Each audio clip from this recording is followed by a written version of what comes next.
اس سردی کے موسم میں اللہ رب العالمین آپ کا آنا قبول فرمائے اور جزائے خیر عطا فرمائے۔ بہت شکر گزار ہوں کنز العلماء، مفکر اسلام، شیخ القرآن، شیخ الحدیث، استاذ العلماء، پیر طریقت حضرت قبلہ ڈاکٹر محمد اشرف آصف جلالی صاحب دامت برکاتہم العالیہ۔ وہ اپنی صحت کے باوجود مسلسل سفر میں ہیں اور اہل سنت کا مقدمہ لڑ رہے ہیں۔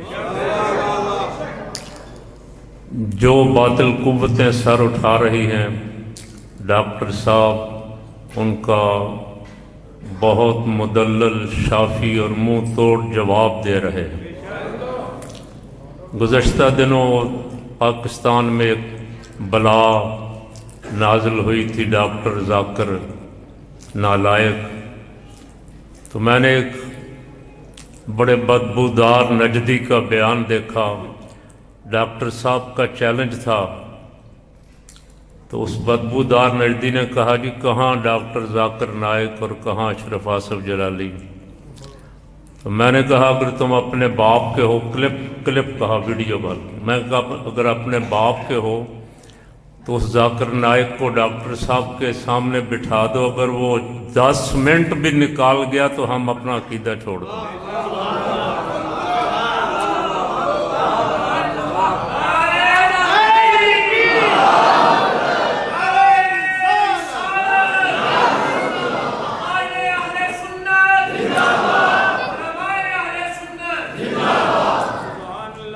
ڈاکٹر صاحب کو بغداد شریف بھیجنے والی ہستی قائد ملت اسلامیہ حضرت مولانا شاہ احمد نورانی تھے۔ غوث پاک کا فیض بھی نصیب ہوا، قائد اہل سنت کا فیض بھی نصیب ہوا الحمدللہ۔ جس طرح حضرت ہر باطل کے سامنے ڈٹ جاتے تھے، ڈاکٹر صاحب بھی تمام باطل قوتوں کے خلاف، خصوصاً جو آستین کے سانپ ہیں، جو سنی بن کے کئی صدیوں دہائیوں سے ہمیں لوٹ رہے تھے، ڈاکٹر صاحب کا بڑا کارنامہ یہ ہے کہ ڈاکٹر صاحب نے ان سب کو بے نقاب کر دیا۔ اللہ کریم ان کو صحت کاملہ نصیب فرمائے۔ آج یہ جس جگہ خطاب فرما رہے ہیں، یہاں الحمدللہ قائد ملت اسلامیہ حضرت مولانا شاہ احمد نورانی، مجاہد ملت مولانا محمد عبدالستار خان نیازی، غزالی زماں حضرت علامہ سید احمد سعید کاظمی رحمۃ اللہ علیہ اور بہت سارے اکابرین نے خطاب فرمایا الحمدللہ۔ ہماری سعادت ہے، اللہ کریم نے ہمیں ان بزرگوں کی زیارت کا شرف بھی بخشا اور ان کا ساتھ بھی نصیب فرمایا۔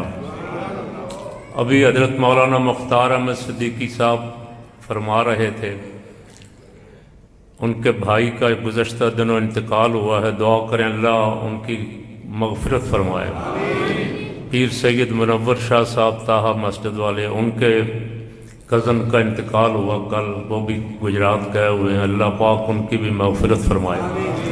وہ فرما رہے تھے، ایک کلپ جو روز جاتا ہے یہاں سے، الحمدللہ یہ قائد اہل سنت حضرت مولانا شاہ احمد نورانی رحمۃ اللہ علیہ کی برکت اور کرامت ہے۔ ٹیلی فون بہت آتے ہیں، دھمکیاں شمکیاں بھی ملتی رہتی ہیں، لیکن میں حضرت صاحب رحمۃ اللہ علیہ کے سامنے بھی کبھی کوئی پڑھا کرتا تھا، اور آج ڈاکٹر صاحب کے لیے پڑھ رہا ہوں۔ ہوا ہے گو تند و تیز لیکن چراغ اپنا جلا رہا ہے۔ ہوا ہے گو تند و تیز لیکن چراغ اپنا جلا رہا ہے، وہ مرد درویش جس کو حق نے دیے ہیں انداز خسروانہ۔ اللہ کریم ڈاکٹر صاحب کو صحت تندرستی عطا فرمائے۔ وہ اپنے وعدے سے 15 منٹ پہلے تشریف لے آئے تھے، 9:30 کا ہم نے ان سے وعدہ کیا تھا، یہ 20-25 منٹ ہماری طرف سے لیٹ ہے، ان کی طرف سے کوئی لیٹ نہیں تھی۔ میں ان کا اعلان کر رہا ہوں، آپ بلند آواز سے نعرہ لگائیں اور ان کا خطاب مبارک سنیں۔ نعرہ تکبیر، نعرہ رسالت،